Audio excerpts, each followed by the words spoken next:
Hi. What's up, everybody? Welcome to another reaction and review with Lucas, the Disney Grizzly, and Justin. What's up, guys? Today we're doing Loki, which Ooh. just dropped on Disney Plus, episode 1. Super excited for this whole series. Very excited. I'm really interested to see where the series is going to go. Yeah, I mean, part of me is like, it's more Marvel content, so I'm gonna, I'm excited. But the other part is like, I'm still trying to figure out where I am with how much I like Loki, because there was a time when he was like the big player, right? Back in 2013, 2012. 2012. Yeah. It says So it right. we had that. Yeah, he was it. Like, he was the best villain we'd had thus far, and then of course, ultimately, is now shining into that anti-hero uh, Facade. stage. Yeah. But this Loki is a different Loki. Yeah, this is The the one Loki that I didn't like. This is the Loki I didn't like. Yeah. But change of heart and decided, well, anyways, so let's do a little quick non-spoiler just for people who might be coming in or just starting to watch the video. Yep. Anyways, guys, right off the rip, just I want you to hit the like button. I want you to hit the notification button and, light up the comments too. It is what it is. But so little non-spoilery. So it's about time travel. Like it is hair top of my head high in time travel. It does not stray away from it. It addresses issues with time travel from Endgame. It's just all about time travel. The what we knew about the show before we watched it, which is basically the synopsis of the show. It's a non-spoiler synopsis. Is this spoils Endgame to an extent. So if you haven't seen Endgame, cover your ears, take a break, go eat a sub. Hi, Katrina. What's up, Katrina? Hey, how are you? Been a hot minute, right? And so you're gonna want to avoid that. But like in Endgame, there's a scene where Loki, when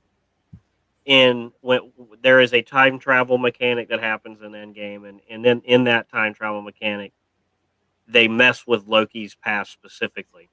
Exactly. And Loki in that time stream is where this show picks up. Not the Loki that that, spoilers for Infinity War, bit the dust. Yeah. And Infinity War. So that Loki's timeline is done, and this is a new Loki. This is the Loki that has not gone through the subsequent movie arcs to have a kind of redemption. We pick up right from the get-go, where he is just still a throbbing piece of dog meat. Just got his butt whooped by the Avengers in dog meat. He is dog meat. No other word for it. So that's where it goes, and the further on with the synopsis is that he, because he is not, he's not the correct version of his timeline. He is he finds himself in a Marvel staple organization from the comics.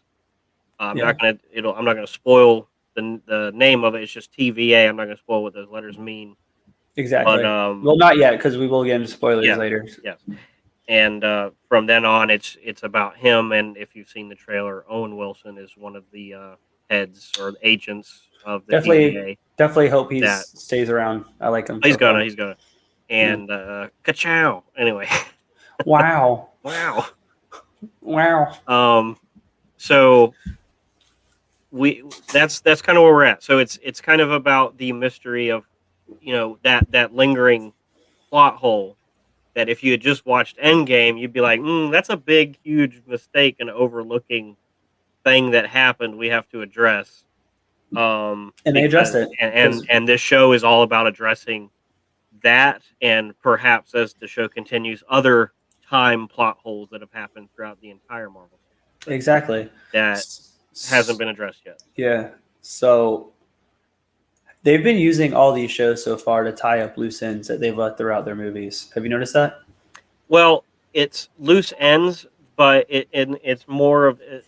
I think Loki is the most loose ends, but the other ones, it's just Marvel. The Marvel movies are Character all loose development. ends. Every time a Character. Marvel movie ends, there is more story to be told, and I think WandaVision and Falcon and Winter Soldier are just the continuation. I don't think they're like loose ends. It's not like they're going way back to something that happened that they're addressing. Loki is No. very, very direct in that, but the others aren't. It's just the natural. I mean, it's just we pick up with them where they left off. Well, I mean, for me, WandaVision, like when I mean loose ends, I mean like, so WandaVision, right? When Wanda was introduced in the MCU, like we knew she was a mutant outside of the MCU, so we had to like, and we knew her powers, et cetera, et cetera. So like when she was introduced in the MCU, we just had to be convinced that the time gem or mind gem, whichever one, gave her like telekinetic powers and like witchy hands, right? Witchy hands. Like we were supposed to just believe that, and it'd be That's okay what all with the it. kids are into now. The witchy hands. Definitely. Here for a moment. What's up, guys? How are y'all doing? Hey. But like we were supposed to just believe that she, had those powers. No explanation behind it. Just believe that Quicksilver's fast and she has witchy hands powers.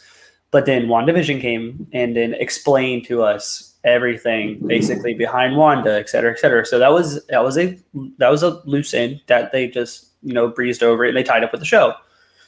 And then they went into with like Falcon and Winter Soldier, like the Baron Zemo whole thing about Sokovia, like what he actually is, what he's doing. Like they didn't, with the main characters, they didn't really tie up loose ends. It was the villain they tied up a loose end for in Winter Soldier. So they're going through and like they doing like this weaving motion almost with these shows and like fixing the problems that were in the movies, I feel like, or like unexplained things in the movies. Mm-hmm. Yeah, I loved it. We both loved it too. Got here from a moment. We both really did. It's something. I think it has the makings to be my favorite of the shows, just because of how this first episode went. If by the way you're just joining in, me and Justin are doing like some non-spoilers right now, but we'll definitely get into spoilers in a little bit. But like it has the makings to be my favorite show so far because of what kind of episode it was. It wasn't just like boom in your face. Like WandaVision started off like what the heck's going on? Like, and it took forever for us to figure out what the heck was going on. And then Falcon and the Winter Soldier has the best of both worlds when it comes to that, because WandaVision, it was all about the mystery of what's going on. Whereas this show has a little bit of the intrigue of like we're getting a lot of questions that don't have answers after the first episode, but most of the first episode is answering questions and introducing. And then not like WandaVision where you're like, oh my god, what is happening? What's up, Jake? What's up, man? And then we'll continue what I was saying too. But with Falcon and Winter Soldier, like it felt like a traditional Marvel movie, whereas like it felt like a continuation of the Captain America story, essentially. Mm-hmm. Like it was verbatim, probably the best filmed of the two that we got so far. Now Loki is like a combination of the both so far, where it's like mystery and like great character development, and it has the makings to be my favorite one, like I said. But that's just from the first episode.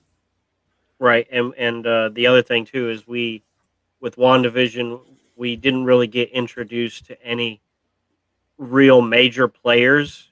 Unless you look at like Agnes being involved. That was a whole mystery show. That was more hinted towards it, whereas in this one we get the Hollywood gold of Owen Wilson immediately in your face and just like verbatim. Like it's not like this mysterious figure. He's there, he's present, and the chemistry he has with Tom Hiddleston throughout the first episode is a great indication of what Lucas is saying, how this has the potential to be his favorite. I would say the same on my side. I also think that Loki has extreme advantage of having been around in the Marvel universe since like 2010 when the first Thor came out. Mhm. We've had Loki, we've had Tom Hiddleston in that role, and we've seen his journey for way more movies than we have with Wanda and 100%. Falcon and Winter Soldier. I mean, all those people have Well, probably those were way less screen time up into their shows. Um, Jake is commenting about something that's kind of spoilery, so we'll get oh, into that later. my bad. Um, Oops, I clicked we're it. doing so. Jake, you just joined. We're doing non-spoiler stuff right now. We'll get into Yeah. that in a little bit. But I think when Loki was way more of already a fan favorite, where Falcon and Winter Soldier and Scarlet Witch and Vision just hadn't had. They weren't coming into their shows with the kind of following that Loki already This had. is the first show that we have of a main character, not a side character. Because I would envision Loki being a main character essentially. Like he's like a buddy cop. He's like a buddy cop to Thor after the first movie. Yeah, like right? must you get help? Yeah, exactly. So he became more of like a buddy cop like Buzz and Woody basically. Everyone sees the Toy Story movies as like Woody as Woody and Buzz, but it's actually Woody with like a little side serving of Buzz. So unless you want to continue to analyze this in comparison to WandaVision and Falcon more, I was just going to say some very quick non-spoiler. If you haven't seen this episode yet, it will deliver to you the laughs that Marvel is known for. It actually has some really touching and heartfelt It does. emotional stuff I that got I wasn't teary. ready for. You get a little teary. So this first episode has a range of the emotions.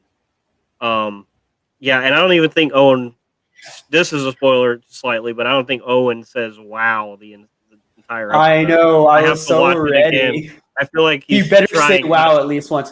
But this is also a little spoilery before we cut it, because of the way he's speaking is very Owen Wilson. Like he's playing Owen Wilson in a Marvel show. Like he's just talking really softly. And he's drinking his dialogue very, I think that's like his character whimsical. though, and it's perfect. Like it is like it's what I want. It's like I didn't know Wanda not coming back. Like WandaVision, the show, probably. Yeah. Which is fine because it was in and out. Yeah. WandaVision is over. Next time we see Wanda, it's probably going to be a Multiverse of Madness. Probably. Yeah. And that, so I guess, having said that, that's what you need to go into this episode expecting. Do you have any other non-spoiler things to say, Lucas? Not really. I don't think so. I think the rest of it's all spoilers from here on out. I think I'll add one more thing. I think, and we'll go right into the spoilers after this, so I can elaborate on it.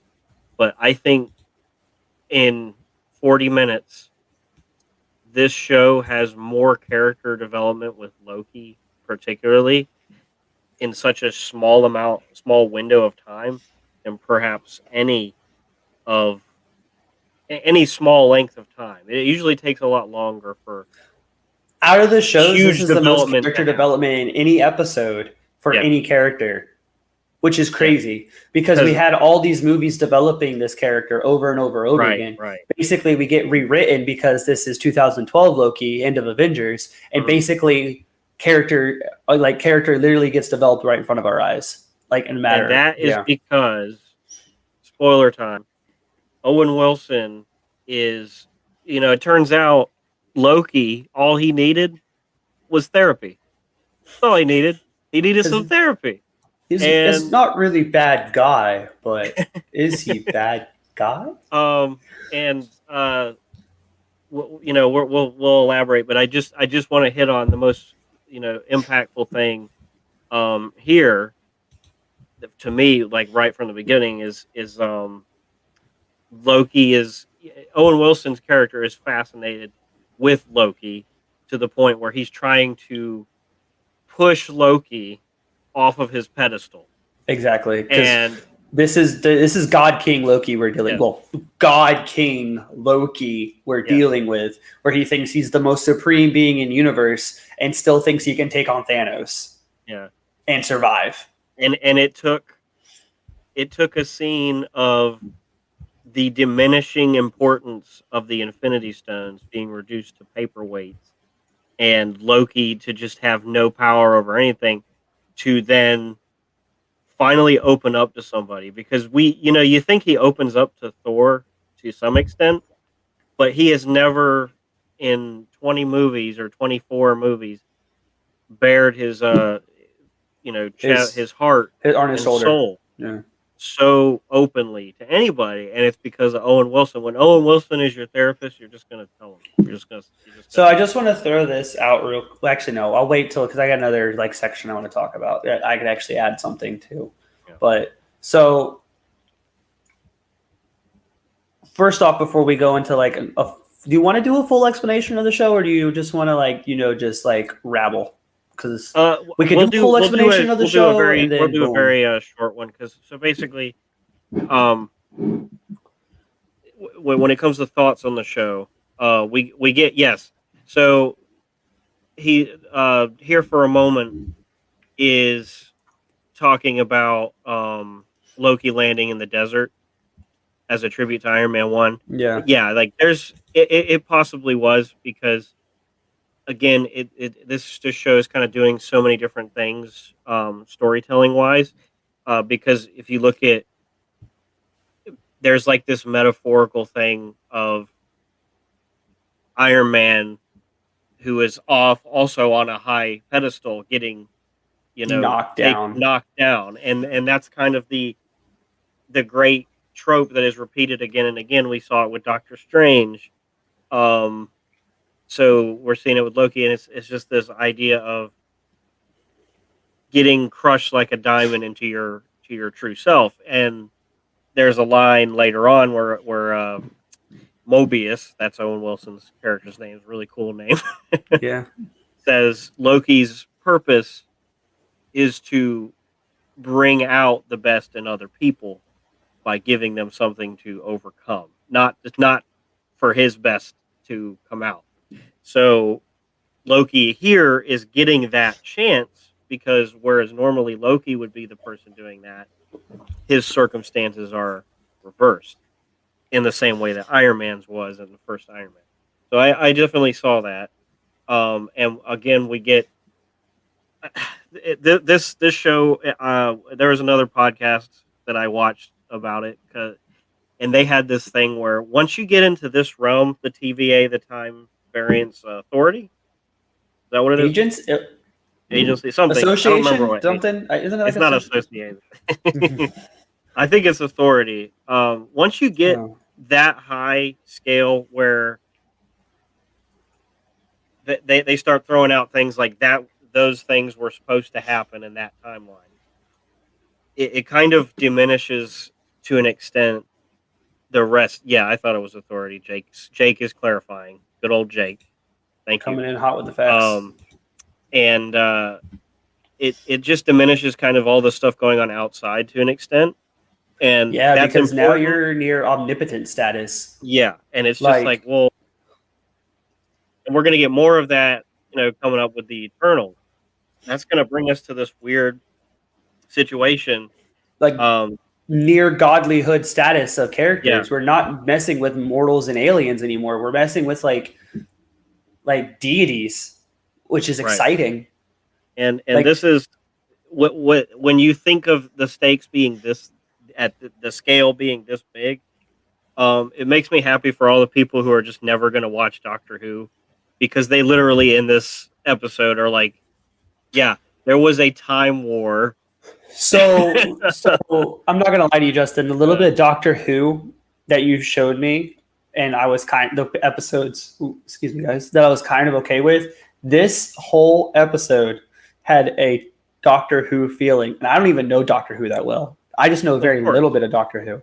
Yes, we're in spoilers, Jake. Yes, we are in spoilers, Jake. Yeah. But it had a very Doctor Who / X-Files feel to me.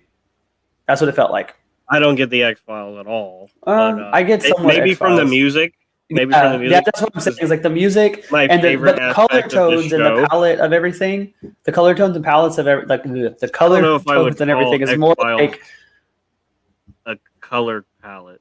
I don't think X-Files has a color palette. I think it's just low budget. No, but the color palette itself made me think of like Doctor Who as well. Well, it is like they're very on the nose about the Doctor Who relationship to it because it's literally a British guy who, not in the first episode, but presumably going forward from here,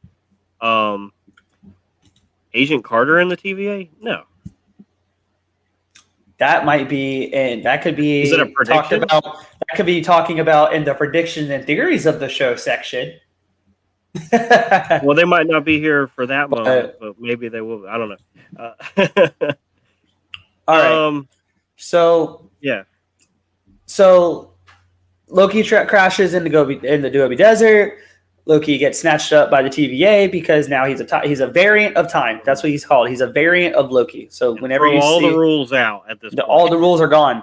So one of the coolest scenes, so let me pop into this over here. So things are stood out you most. One of the coolest scenes in that show and in the episode was when he gets knocked in his face and his face fat is still just going.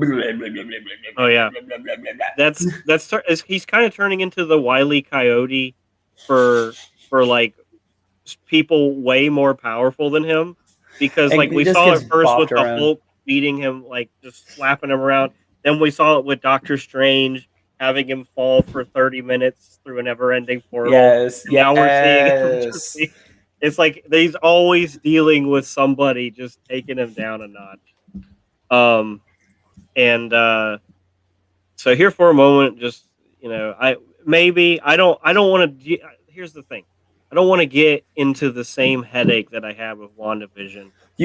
Fun story about you said WandaVision. Already confirmed. The creator show came out before the show came out. He's like, Mephisto is not involved. Like verbatim quote from the creator of the show. Mephisto is not involved. So they right off the rip, they're just like, you stop it right now. Jake is coming up with some details here. Wrong, sir. Wrong. The stones that they took from the other universe, it's the same. It's the same in their own universe. So it's the same universes. This. So right now, I don't think a multiverse exists because of the way they describe the Time War and the Timekeepers. They melded the multiverses into one universe, and it's on the time stream, right? And they're in control of it. That's why I think that's going to lead into the multiverse madness. Anyways, prediction time later. Anyways, so it says time stream, right? I do want to address that point, because Jake's getting like defensive, with reason. That would suggest that time streams and universes are different, and in that case, you would be correct. But to me, knowing the little bit about physics as I do, as a pretentious guy I am, doesn't make sense to me, because that's literally what the Ancient One said when she did the little time stream, and then she's like, "Here's another stream, and that's another universe. This is a universe," and so they got those stones from that universe, used them in this universe, and then brought them back. Yeah.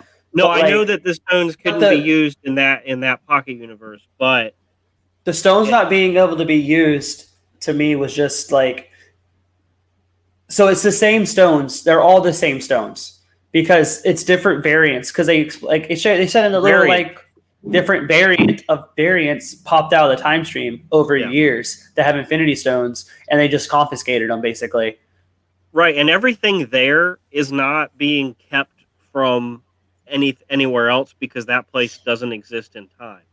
Exactly. That place exists at all points in time.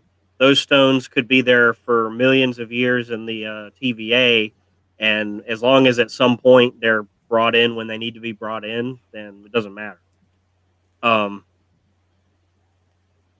don't know, Jake. I don't want to go down the physics rabbit hole. That just made me like spiral. Okay. Anyway, let's stick with the. Anyway, so I don't want to argue about something that doesn't make sense in the first place. It doesn't. So he gets smacked. Cool scene. Probably one of the coolest scenes ever. And then he gets yacked up by the TVA agents. Mm-hmm. And then he gets sent through like this cool little like you said, Wile E. Coyote effect through the floors, and just like, I am Loki, and he's like, sign this paper. Sign this paper. Stop it. Sign this paper, and sends him away again. And then he gets all the while he's still trying to pretend that he's in control.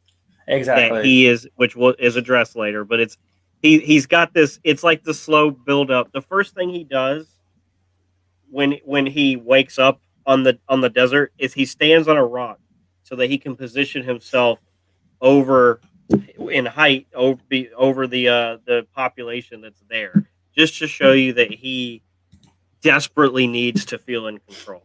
Yeah. Yes. Again, we can understand that the TVA is not affected by magic, is not affected by outside influence whatsoever. Yeah. But I like the idea of stones only working in their own universe.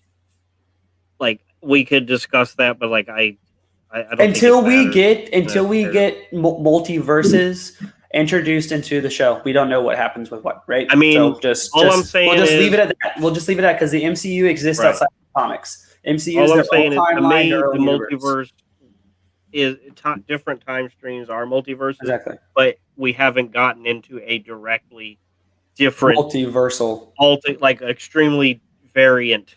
I'm going to keep using that word, variant universe. So exactly. I don't know. Again, it's physics, it's time. With human beings, we can't think fourth dimensionally, like Dr. Emmett Brown said. So exactly.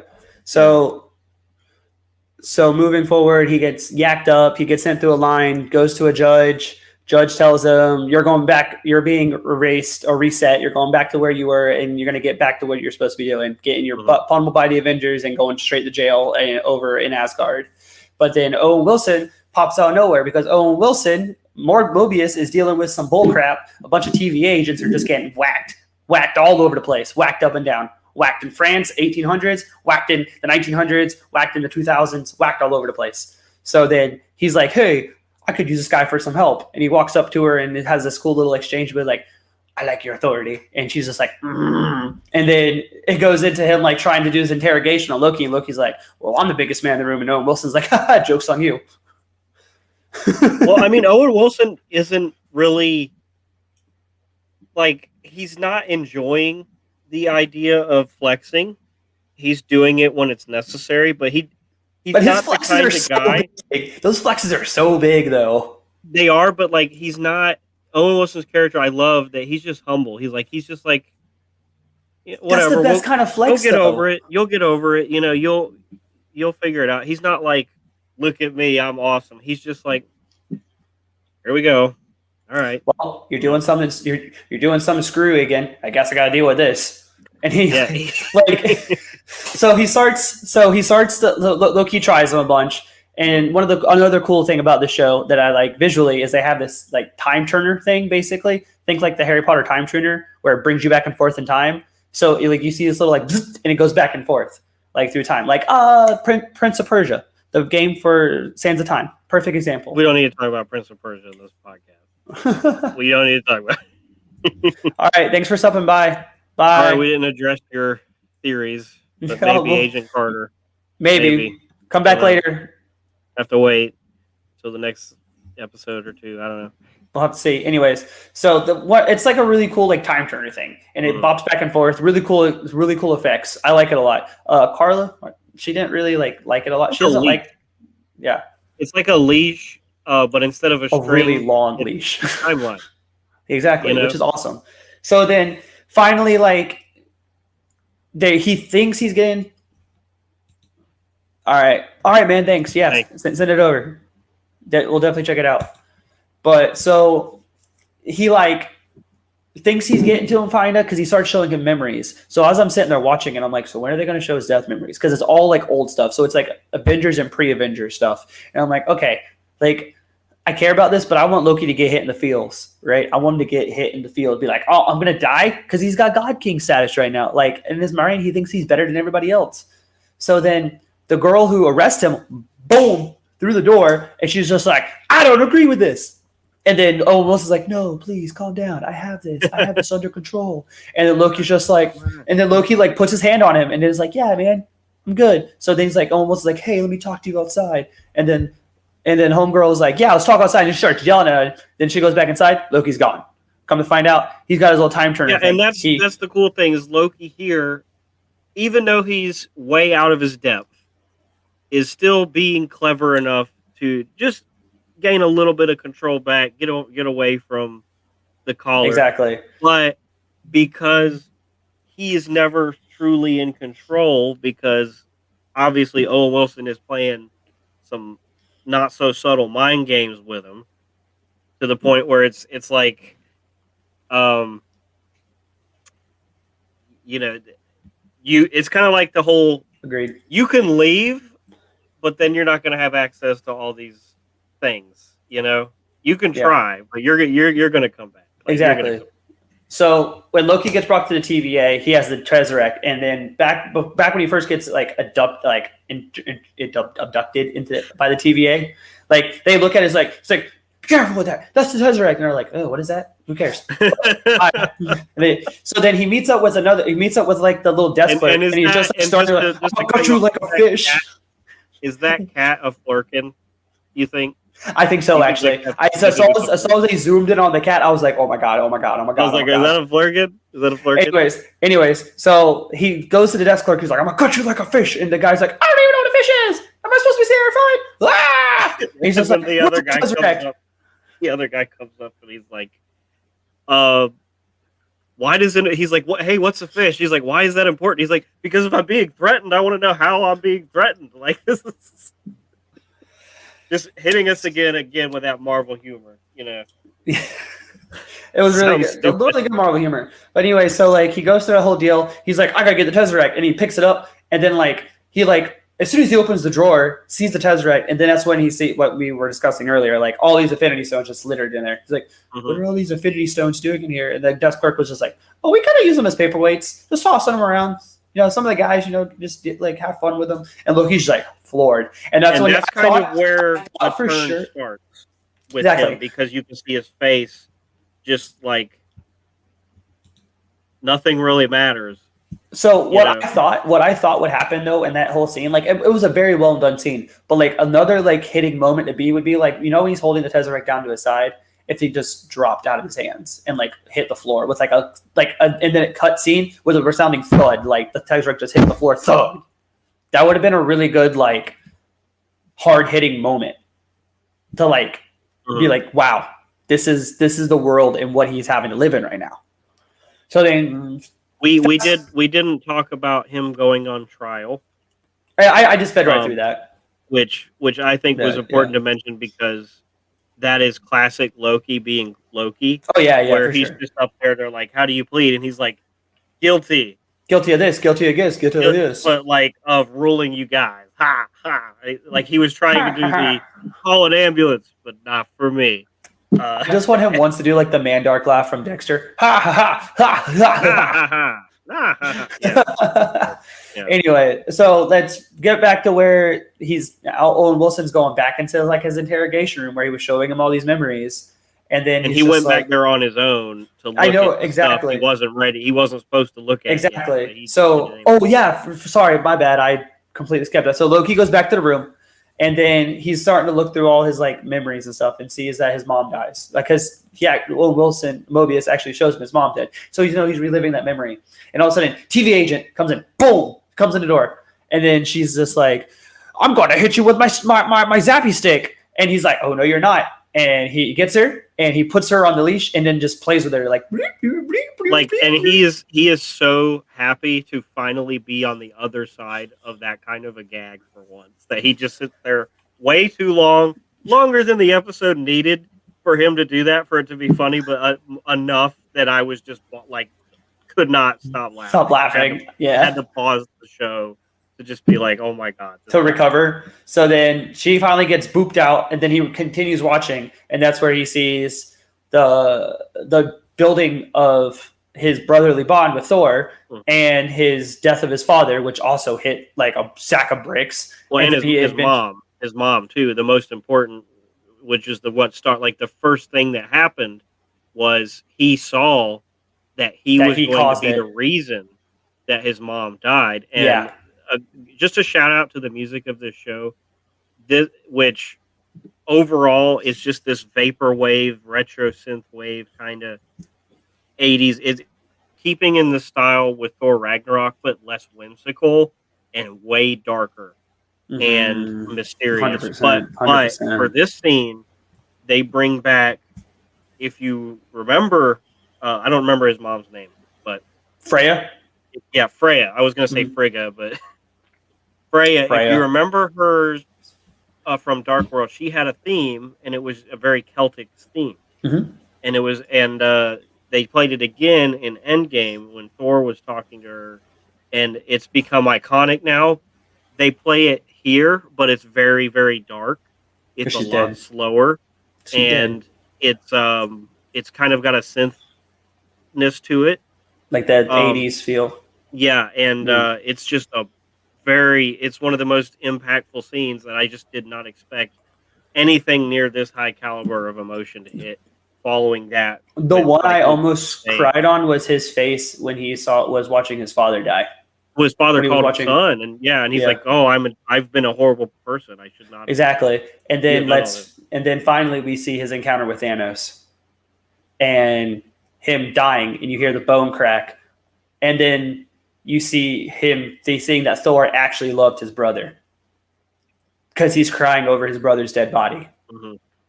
And then another thing, which ties into the predictions area of things to talk about, but this is like an old prediction. A lot of people thought Loki didn't die on Thanos' ship, that it was like a after image or something, because they never. When a frost giant dies, when he was supposed to die, he was supposed to turn back into his true frost giant form, Hmm. and they didn't show that in Endgame. But we get confirmation he's dead because the tape ends. So finally, we have the confirmation that Loki is dead. Well, he does turn a little blue, but that might just be from the strangling. Uh, Yeah. Oh, true. Also, going back to the Frost Giant, they introduce him As Laufey's as son. Laufey's son, which was Yeah. really just something that just shows how close attention they're paying to continuity, and it's just another incredible detail that It is. they didn't have to include, but they did, and it just makes it so It much more is. cohesive. So Continuing on from the change of Loki, seeing all this footage. so another one of my favorite scenes when he's like sitting down, right, and I keep calling him Owen Wilson because he's Owen Wilson, but Mobius walks in and he's got like the zappy stick. He's just like, Loki, you in here, buddy? I don't want to have to use this. Hello. And that zappy stick basically erases you from existence. Exactly. That's crazy. Like that is so powerful for just a basic grunt. A grunt has that. That's wild. Right. So he then proceeds, like he finally tells us, like, who are you? Basically the caterpillar from Alice. It's like, who are you? And he's been constantly up to this point. He's been constantly asking him, do you enjoy hurting people? Do you enjoy hurting people? And finally he said no. Well, this is where we get the first, like I said, Loki's never opened up to anybody before. All he needed was some therapy. Oh, well, Mobius is his psychiatrist saying, do you like hurting people? And he's like, I have a desperate need to be in control. So everything I do is just a facade. I put on it I'm a master of illusions. I'm the god of mischief. I build that persona. I act like I enjoy it, because if I don't do that, then people don't fear me, and I don't get that respect, and I lose control. And oh my God, having him bare his soul like that after having seen 20 movies of him, all being a little deep the whole time, right there, just coming to the surface, just remembering, like even going back to like when you watch the first Thor movie, they're little boys at the beginning of the movie, him and Thor, and they're just like, yeah, it's always Loki and Thor's shadow, and Loki having to try just a little bit harder because he's not the true born son, and he's just he's embraced the fact that his villain, because the only way he can be number one is if he's the villain, because the number one good guy is, in his eyes, Thor. His brother. Yeah. So I know we just got a little serious there, but like, so you said God of Mischief, which made me realize, like, it made me remember, like, Mobius keeps saying, he's like, that's not very like mischief of you, like God of Mischief, huh? What kind of mischievous stuff do you do? Like, killing people isn't really mischievous. And then finally, when he steals the time skipper, he goes, that mischievous scamp. And I just lost it. I lost it on that. Like, that was the one part that made me just like literally stop what I was doing. We skipped over and we skipped over his other flashback to being mischievous on the airplane. As who, Jake? I don't know this. This was one of those hard references that I didn't get. It's someone in history. It's some Jake robber or something, right? It's some robber from history.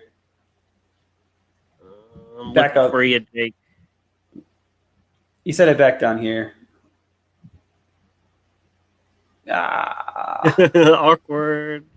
Yeah, awkward guys. DB Cooper. Cooper. He wanted it to be a dedicated episode. I don't know if he's still here. Yeah.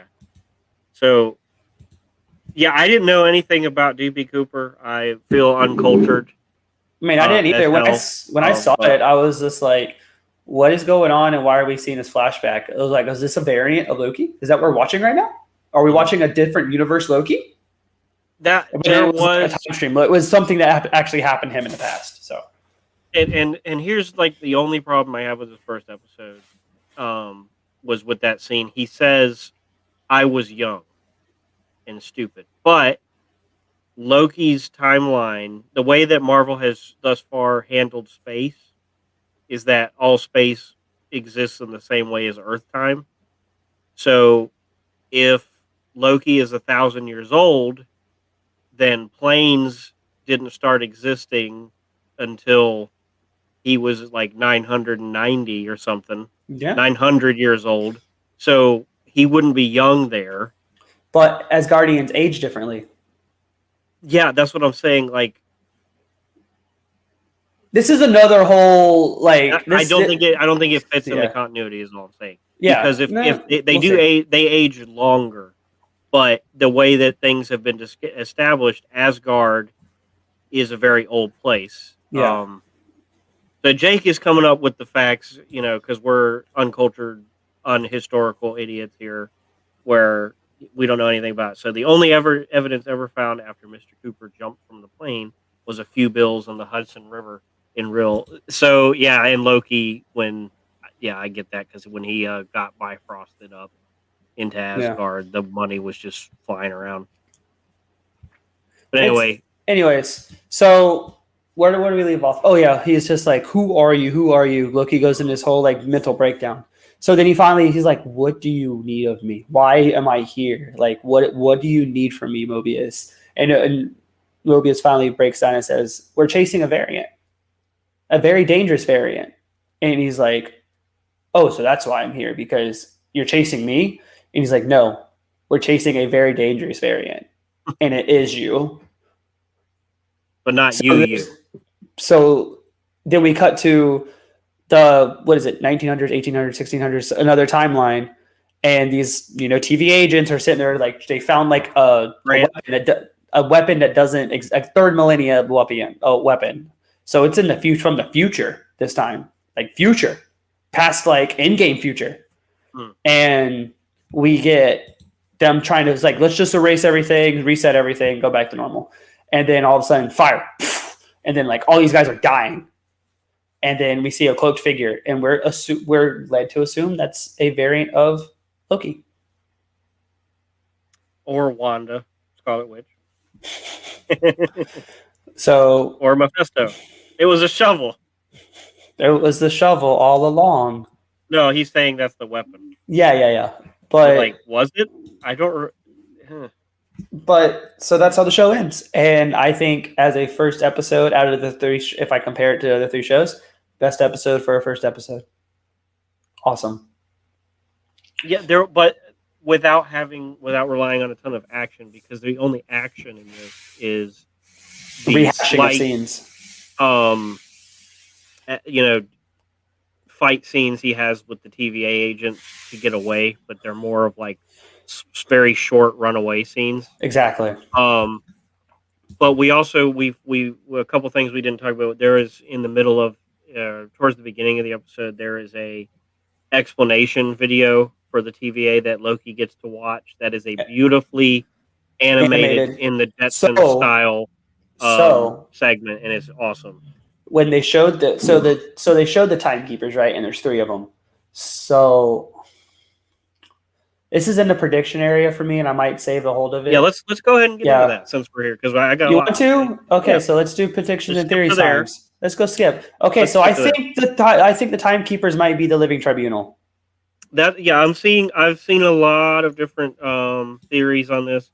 One person thinks that Kang the Conqueror is one actually of them, and has killed the others, and nobody. He's kind of like the man behind the curtain. So you think there might be 3? What if there's 3 variants of Kang, and they're all possibly. 3 are? I don't know. I don't know anything about Kang the Conqueror.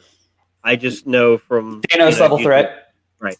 Thanos level threat, exactly. And I know he's been cast already. Oh, he's in Quantumanium. So confirmed. Ooh. Yeah. They also in this episode, just a quick little Easter egg. They do say if the time streams were messed up, there would be war. Madness, which is a multiversal war. Yeah. So we're laying the breadcrumbs, which is one of the reasons I love these shows, is because back in the day we would get a movie and an end credit scene, and the only hints at the future we would get would be in the end credit scene. Lady Loki. I think I actually think Lady Loki will actually become part of the show because she's really a popular topic, and young Loki might. I think it's Lady Loki if anything happens. So anyway, Multiverse of Madness coming up, and we're getting slow from WandaVision to Loki. We're getting these slow, like you're boiling the water just real slowly. We're not at that bubbling point yet, but when that we're out of the shallow end of the shallow end of the pool right now. We don't have a Spider-Man trailer yet. We don't know how crazy multiverse is going to get. That's something that is very on topic to me. So if everything is a plan, right? If everything is planned, if Tom Holland's new movie, Spider-Man No Way Home, is actually a multiversal event that brings in the characters that are rumored to be in the movie and confirmed to be in the movie, is it the Timekeeper's plan for other versions of these characters to meet themselves? Or is something happen in No Way Home, or something happens in Loki that diverts all of this and starts to spiderweb out? All I know is when they said multiversal war, and they're outside of time, and time can exist with time travel where you're at any point in time whenever you want to be. I think that one day we will see on a movie the multiversal war that they're talking about having already happened in Loki. They could just run secret. It'll be Secret Wars. Yeah. It'll be multiversal superheroes with different versions, which is like insane to think about, and it's even more insane that they're already getting into these. Like, we're so far up in scale at this point before we've even introduced Fantastic Four. Oh, because Fantastic Four deals with like celestial and deity level threats all the time. Not at the beginning of their inception, though. So, yay, Secret Wars. Yeah. Jake is throwing his predictions out so he's like, yeah. So I feel like Loki is actually WandaVision gave us the slight setup about multiverses, and then Winter Soldier was literally just a cut and dry, like very by the books Marvel show. And then I think Loki is the setup, the rest of the setup that WandaVision provided with the breadcrumb. I think they called Wanda a Nexus being, and they mentioned Nexus in this, but I can't remember. WandaVision was the breadcrumbs you're talking about. Yeah. and Loki is the entry point. I think that's what's happening. It's so slow, but it's just going to make that hit moment hit even harder because we've had all this slow buildup. So I kind of agree with all of Jake's like Loki theories because this shows Loki and like the different Loki spellings going all out. So it's different versions of Loki, et cetera, yada yada. But I also think that we're going to see a betrayal from to like Avengers Loki. Like I don't know what if he said what he said to Mobius was fully true yet. Maybe he will become fully true, but I don't think seeing like completely like redeemed Loki that we saw basically in the first episode is going to be the way everything runs. He hasn't had a chance to prove himself, but he's showed his willingness to change, but he hasn't changed But yet. he is the moniker of the God of Mischief, so what if he's actually doing his moniker and showing the mischievous? I hope not either, but at the same time I hope so as well because that's his shtick, that's his gimmick. But we've already seen his gimmick through the course of,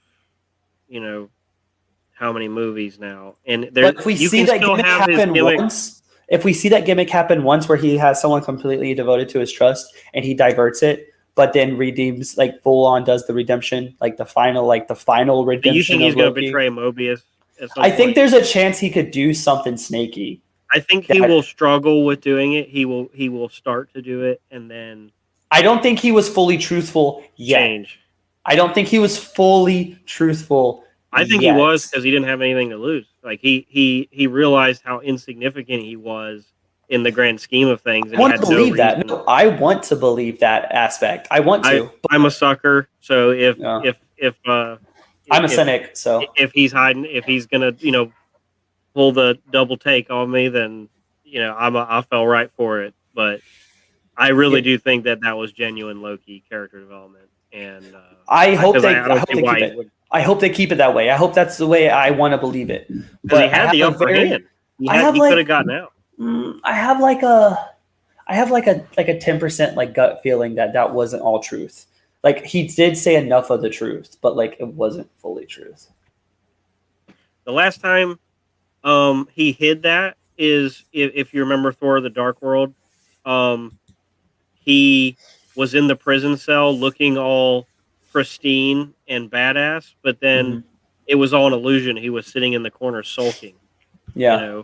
And that's why I don't think that he was faking it. Yeah.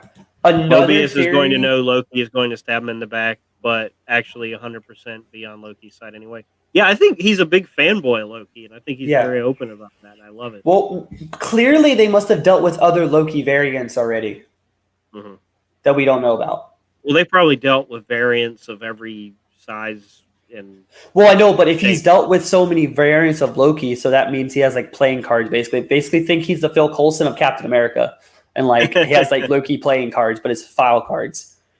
But another thing that I thought, so they show a scroll, so they're still laying the breadcrumbs for Secret Invasion. So another reason why I think the Timekeepers might be the Living Tribunal is. The tribunal is the people that control the Kree. They're in charge of the Kree, right? If I'm not mistaken, I don't think I'm having a brain fart. I don't know anything about the tribunal. So I am only a core Marvel Comics fan, and then I like all the movies. True. I didn't get into the. Jake, if you can fact check me on that, I love it right now. But I'm pretty sure the Living Tribunal is who controls the Kree Empire and the said fast. And the fact that if it is who I think it is, and they saw a scroll there, that would even help further cement my theory that it might be the Living Tribunal, their version of the Living Tribunal. This MCU's version of the Living Tribunal, which would be great. Like, I want to see more of like the higher deity stuff, like Galactus becoming a thing. I want to see Adam Warlock, actually be as powerful as Adam Warlock is. Like, why would you give us that? Like, there's these omnipotent level threats and omnipotent level beings that we are finally like nipping at the buds and like maybe going to see, and it really excites me. Whenever we get into these things with like time and everything, and the other things we've addressed with time, it makes me wonder when Steve went back to return the stones, if he even had to do that, or if the TVA just showed up and we're like, "All right, we got you," and he just handed No, them off. because they said, remember, that's one of the things that Judge addressed. He's like, well, you want me to like make a task force and track down the Avengers because they're clearly traveling through time. Let me help you do this. I am Loki. La, la, la, la, la. And then they were like, no, that was predetermined. That was part of the plan. Yeah. So they clearly were completely fine that they tapped into time travel. Well, I'm just wondering if they presented themselves to Steve. I don't think they did, because if it was predetermined by the timekeepers for it to happen, then they're not going to intervene unless it's just so hard to imagine like Steve walking up to Red Skull on that one planet and like, what the heck, huh? I gotta give Red Skull. No, because he realizes that Thanos was basically like Giga tier Nazi and was like, "You are nothing. He is everything." Mm-hmm. And that's kind of, it goes back to the stakes where when you have basically gods like Loki being a god, not really, he's more of a really powerful alien. These are actual gods. They have control. They get to make decisions, and Loki even like moans about it. Like, why are you the ones deciding all of these things? Like, why do you get to be in charge of all this stuff? And they are, so that, like I said, it diminishes some of the stakes in the regular timelines. But then one of Jake's theories is that by the end of this series, the TVA will be wrecked. So I think so. With the stakes being established, that the fact that they also introduced, so the fact that they introduced Sword is another thing that evolves into like the whole like different dimensions and everything. So if TVA busts apart, that means Sword's actually going to have a lot to deal with on Earth because different dimensions opening up. I know this isn't about Loki, but I heard a hot rumor that Shumagorath may be involved in Doctor Strange too, and that's a big deity. That's a deity level threat. At this point, there's already so many characters in that. Yeah, no, I know. I just saw that recently. That's another one of those rumor things. And Doctor Strange have history. So not yet. In the comics, though. Yeah, of course in the comics, but not yet. Yeah. Oh, and deity level stuff. So the first deity we ever witnessed was Dormammu, if I'm not mistaken, right? And I've come to bargain. I think he was the first deity we experienced in the MCU, right? Oh, you also heard that Shumagorath was going to be the big bad? Yeah, I think he is. I think he's going to be either teased or someone else is going to be like the big bad, and he's like they said the word nightmare in this. Yeah. Everybody on the internet is like, "Oh, nightmare. He said nightmare. Nightmare. And then of course people are back at it again with their Mephisto. Because though the director said no. Exactly. They showed the devil photo, Yeah, because they showed the devil stained glass window. I was like, come on, guys. As soon as they showed that, I'm like, oh, God, no, Mephisto. Here's what I want. I want a scene where it's completely bananas, where it's like one of the time travel tropes where it's just like 30 or 40 different versions of the same person running around in the same space and time. And it's just like 50 different Lokis doing all kinds of different things, and like I just really want that. I want the show to stay on a serious note, though. Like I don't want it to get too like Wile E. Coyote, as you put it. I don't want to get it too Wile E. Coyote.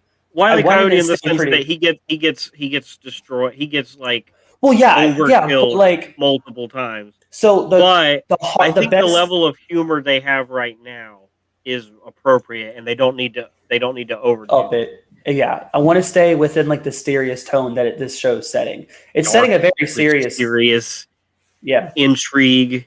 Yes. Yeah, that's what I want them to stay. That's my favorite thing when it comes to Marvel is when it's very. That's why Winter Soldier and Captain America and Civil War are probably in the top echelon for me for Marvel movies is because Captain America doesn't have like overly funny, like they got funny moments, but like not overly funny quips. It's very serious. It's very like hard hitting. It's very like emotional. It's very heartfelt. And it's all about genre films. Like Guardians of the Galaxy is an action comedy, a space opera. Mm-hmm. Same with Thor Ragnarok. Ant-Man is a romantic action comedy. And then Ant-Man 2 was a heist comedy. And they're doing Captain America is a espionage thriller with a little bit of comedy, but it's not a comedy movie. They have comedy movies that which need to exist. Like not 90, I guess like 85% of the Marvel movies are comedy movies. No, because like I don't think the Avengers is a comedy movie. I think it's a movie about family and coming together. The Iron Man movies really I see as like an action comedy. I see Iron Man as like an action comedy. I think three of them. Personally, to me, I think the first one was less of a comedy. I think Iron Man 3 was the most action comedy of the three, but they're also I don't think they're the comedies because like if you compare them to Guardians of the Galaxy and Thor Ragnarok, those are overly hyped ones though. Ant-Man 1, blatant comedy, like they literally have like cutaway gags and such. That's probably another reason why I like Black Panther so much too, because the comedy was very minimal. Black Panther's not a comedy. Yeah, it was a very serious movie. Thor 1 and 2, not comedies. No, maybe romantic comedies to an extent, tragic comedies. Yeah, tragic, dark. Yeah, but like there is comedic element to all of this, but I wouldn't label Loki as a show a comedy show.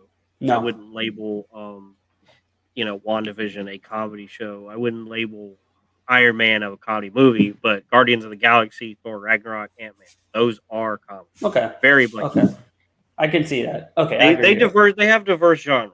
Right. I don't think the new Black Widow is going to be a comedy either. It's going to be a spy espionage thriller. Thriller. Okay, yeah.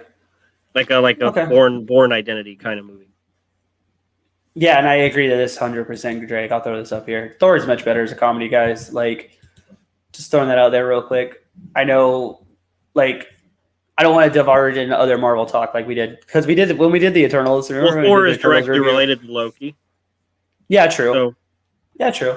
But like, I just don't want to get that too down the rabbit hole of Marvel. Well, we haven't mentioned Eternals and Shang-Chi yet, so we're not getting too far down. Yeah, we're talking about predictions of the future of Marvel and how this is set up, and obviously, go ahead. Yeah, so let me just segue into this one now because it goes into that. Do you think Marvel's getting stale, or do you think it's guns blazing right now? Still as strong as ever. Like I said, since they have diverse genres, it's not going to get stale. They have when you have so many different talent involved with multiple different projects. The question is more that we address this in the Invincible podcast: is are superheroes getting stale? And they're not. I agree, especially with Marvel because Marvel has access to the best talent and toys. Because it's Disney. Exactly. They have access to oodles and boodles and good oodles of money. And I think they're doing the smart thing where if you compare the rollout of content now, there is much more content, but the team ups are happening like the big, huge, like Avengers. Like if you compare how quickly from Iron Man 2 to the Avengers, because of first of Iron Man and Iron Man 2, we didn't really even consider the Avengers a thing. And then once Iron Man 2 happened, it's like, oh, Avengers is coming. Yep. So, but between Iron Man 2 and Avengers, there's only a couple of years. Whereas now, all these shows, even if, like, let's say the next Avengers movie, theoretically, obviously not going to be, was 2023, because we've had so much content, they have the ability to kind of breathe calmly into the slow buildup, which makes that anticipation greater, gives us more to chew on, so that when that gigantic main course hits, we're ready. Yeah, and 100%. We've had the salad, we've had the breadsticks, we've had the mozzarella sticks, or calamari, like Lucas loves. And then we got to bite into that, big old spaghetti noodles or steak with potatoes. But I don't think we're at entree yet. I don't think we're at entree yet for Marvel. no. Yeah. The last entree we had was Endgame, and that Spider-Man Home Far From Home was kind of a dessert, but we're just we're just eating like crackers at this point. We're not even into Think, Jake, that we could have easily got more content, but unfortunately, the state of the world we live in kind of hindered that. But now we're I starting like the more of it. content. Yeah, like I'm not disagreeing. I don't know. He doesn't think it's getting stale. Okay. Yeah. Yeah. Yeah. Yeah. Because, see, for me, I thought, once COVID hit and Black Widow kept getting pushed back, and we didn't really have a release slate yet because Disney did their what is it day? It's stock shareholders day or whatever they Shareholder did. meeting. Yeah. Yeah, where they released all their information. I never Yeah. thought that we were going to get as much information out from Disney, especially during a pandemic. They're like, we have all this stuff coming, guys, and we're going to hold it to it. And so far, they have held it to exactly what they said was coming out. And Yeah. I can't be happier than that. But I think they could have had more if they weren't set back as many months, almost years they were because of COVID. I kind of like that we had that year off because it just made us. It kind of got us into that. It was a Appreciation perfect stage of what we time. had. It was a perfect time because, like I said, Endgame was that big old main course. Spider-Man Far From Home was like a dessert, and then it's like you don't want to go back to that fancy restaurant for a while.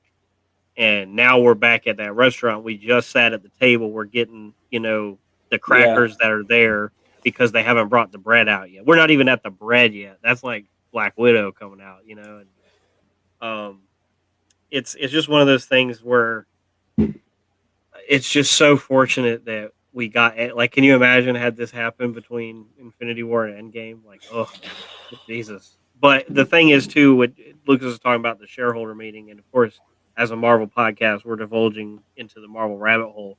Yeah. There was so much announced at that shareholder meeting that we haven't seen much of yet. No. And like when we talk about Fantastic Four, we talk about Blade with Mahershala Ali, we talk about Moon Knight, She-Hulk, Secret Invasion, Hawkeye, Miss Marvel. There's so much that they've already announced that we haven't seen anything from. We can't even like imagine or Love and Thunder. Happening.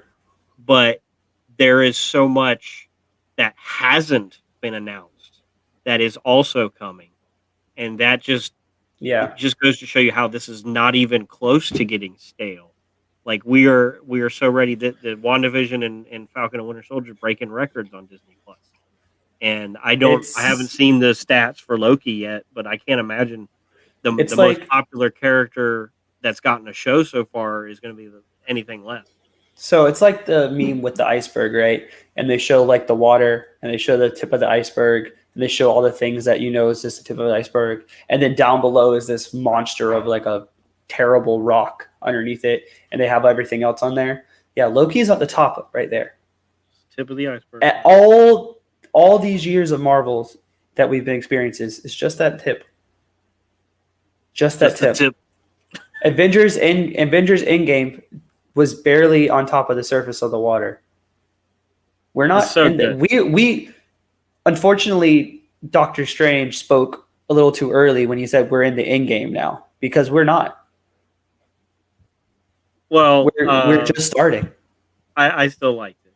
I know, but I feel like he said it a little prematurely, because you can fight a galaxy level threat, but now we're going into universe level threat. Oh yeah, and then have they announced Young Avengers, or is that just one of those heavily rumored things? Heavily rumored and heavily hinted at with who's all being brought to the table with Miss Marvel, and again, it's like so much Hawkeye's daughter, and like there was never until December when they did the shareholder conference. I agree. Have you seen Natalie Portman? Oh my god. Yeah. Good for her. She can. Good muscle, little girl. She don't need to call for help when she's moving. She can just pick up a couch now. Exactly. Good for her.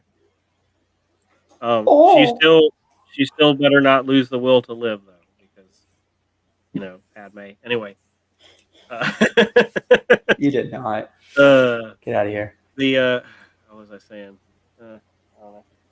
Lost train of thought. We were in Natalie Portman scenario, Yeah, but it's I just it's just astounding how much more. Oh no, I was gonna say is until December, until the shareholder meeting, there was never a moment where me being the biggest Marvel stan with these movies, I didn't know what movies were coming out. I could name or to you TV in shows any or TV day. shows What or TV no shows. before TV shows. Yeah. I could name you the dates, the movies, the directors, and all that. And then December hit, and now when we're talking about this, I have to like go, oh yeah, Hawkeye is still coming out. Oh yeah, Miss Marvel is still coming out. Oh, uh, uh, Blade is still coming out. I forget that the things are even coming out. What if is coming out? And so One it's of my wants from Marvel, Tessa Taika, I forgot her name.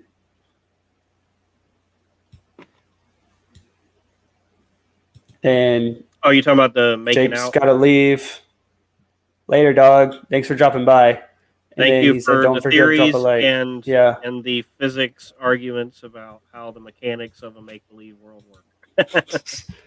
So, one thing that I want from the Marvel Studios is I want a Thunderbirds, either TV show or movie, or Thunderbolts. Sorry, not Thunderbirds, Thunderbolts. And I want it. I want it. I want it so bad. Again, being set up subtly, it may not be called the Thunderbolts. That's the thing too. We have the We get villains a to set lot up of for it too. huh?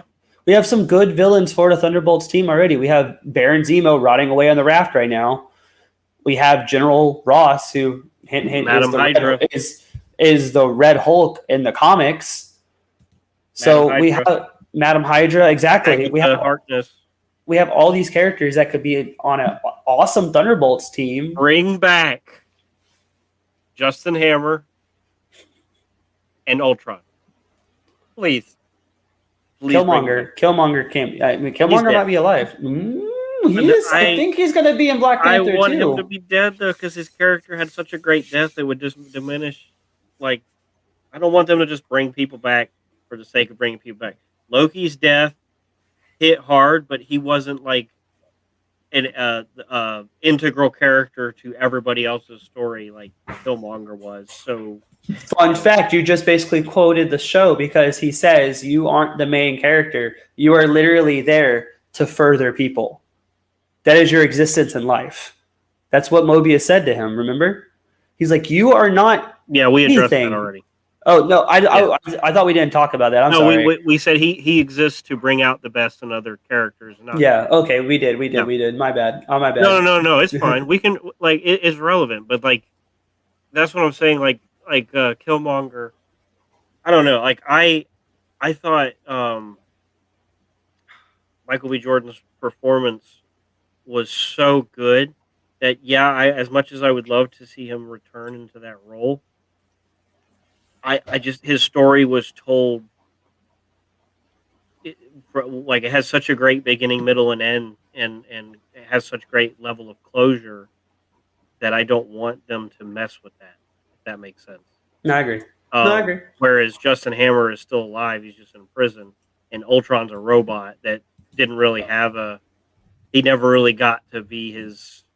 He never really got to. Crazy. Yeah. So we only got like a movie of him, and I don't know. We could definitely have more of freaking Ultron because he's James Spader, and he's great. Anyways, so final thoughts, guys. Like, I don't want to give this episode in particular a score. I'll wait till the series is over. I'll wait till like mid-season. I'll do like a mid-season ranking. How about that? I'm not. I will because I feel after 3 episodes at least you kind of get a feel. Like I don't the way I say it is like I don't want to grade a book based on chapter 1, and that's how the show is. I think if you look at it without giving it a number score, I mean, I can definitely say compare between the shows, episode yeah, ones, it's number one. That's what I was getting at. Exactly. Okay. It is, despite there not being any huge action set pieces, there is enough, uniqueness to it, enough world building, enough way more character development than we deserve in 42 minutes of content. 100%. And it's really great. I mean, the cast is extremely tiny when it comes to who's relevant. It's literally just Owen Wilson and Tom Hiddleston. Yeah, it's literally just those. Everybody else is just a side character that's comic relief or exposition. There's really no, and the fact that we really didn't get that with like WandaVision with Falcon Winter Soldier. Yeah, WandaVision was setting up the gimmick more than it was doing anything with those characters in the beginning. This show is easily number one when it comes to the first episode and compared to the other. Yeah, 100%. And as the entry point to a series, does everything a Marvel show needs to do to stay grab your elevated. interest. Yeah. And I'm really excited for the rest of this season. Beyond excited. But yeah, guys, I don't have the freaking anxiety that I had with WandaVision trying to figure out what the heck is going on. I agree. But all right, guys. So thanks for joining us tonight. We love y'all. Whoever came by, shout out to you all.